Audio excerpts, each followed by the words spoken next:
Que pouvons-nous retenir de tout ça? Tout d'abord, je suis quand même très touché par le livre des rois, où Salomon dit « Il n'y a pas de Dieu autre que toi. Il n'y a pas de Dieu comme toi. » Quand j'entends ça, ça me pousse à prier et à demander au Seigneur d'être délivré de mes faux dieux, d'être délivré de mes faux dieux.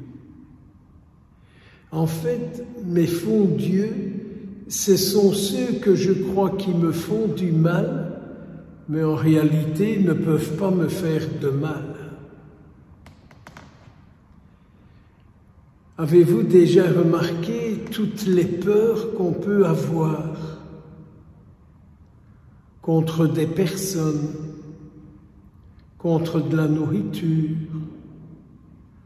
contre un téléphone, contre plein de choses, on peut avoir des peurs.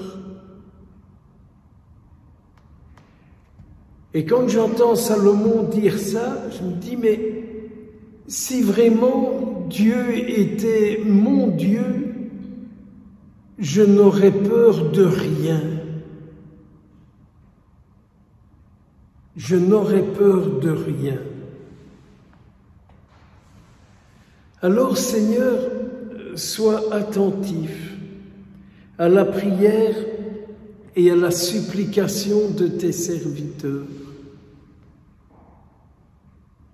Oui, que le Seigneur soit attentif à notre prière, c'est-à-dire qu'il soit notre seul Dieu, et que s'il était mon seul Dieu, je ne serais pas égoïste, je ne serais pas jaloux, je ne serais pas envieux, je ne serais pas médisant, je ne serais pas calomnieux, je ne serai pas curieux, je ne serai pas, et je ne serai pas, et je ne serai pas.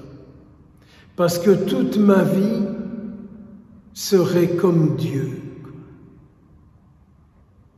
Seigneur, délivre-nous, libère-nous. Écoute la prière et le cri que aujourd'hui nous lançons vers toi.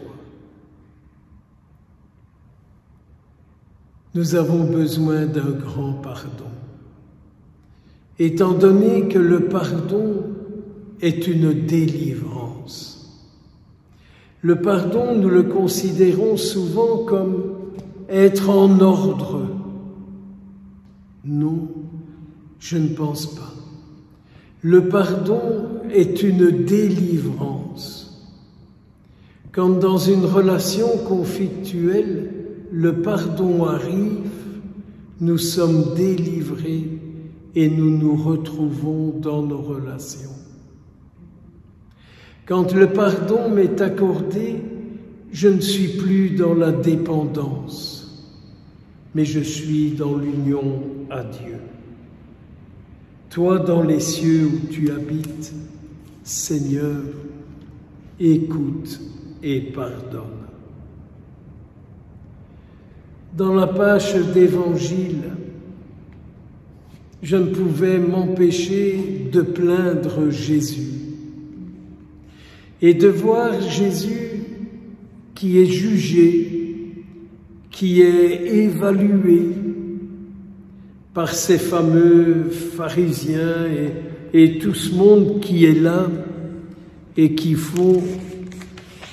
s'affichent comme les biens et les bons pratiquants, les fameux scribes. Ils savent.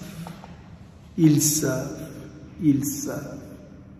Et ils sont tout contents de mettre Jésus à l'épreuve.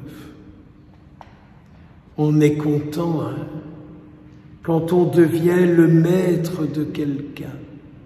On est content quand on est supérieur à quelqu'un.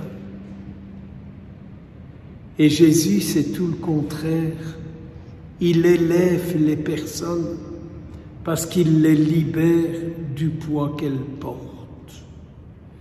Jésus les délivre du poids qu'elles portent. Jésus, il n'écrase pas, il élève. Ô Seigneur Jésus, apprends-nous à élever tous ceux, toutes celles qui sont écrasés, au lieu de leur rajouter des « tu dois, il faut, il y a qu'à », tu fais tout le contraire. Alors Seigneur, que vas-tu dire sur notre assemblée d'aujourd'hui? On t'honore des lèvres et notre cœur n'y est pas? Ou que dis-tu sur chacun de nous, sur notre assemblée d'aujourd'hui? Tu dis quoi? Je vois où est ton cœur. Ton cœur est avec moi. Ton cœur est pour moi.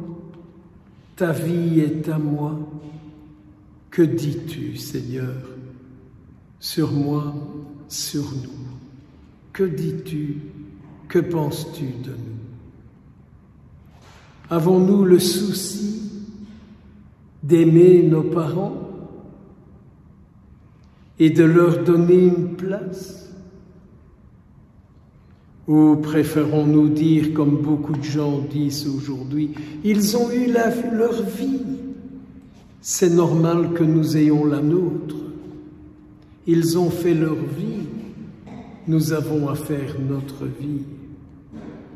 Que de fois j'entends ça. Et je ne sais que répondre, Seigneur Jésus. Mais j'admire Jésus. Quand tu réponds toujours avec la parole sainte. Cette parole sainte, elle est juste et vraie. Apprends-nous à nous aussi à avoir toutes nos relations en départ de la parole sainte. Alors, nous serons toujours dans des relations saines et saintes.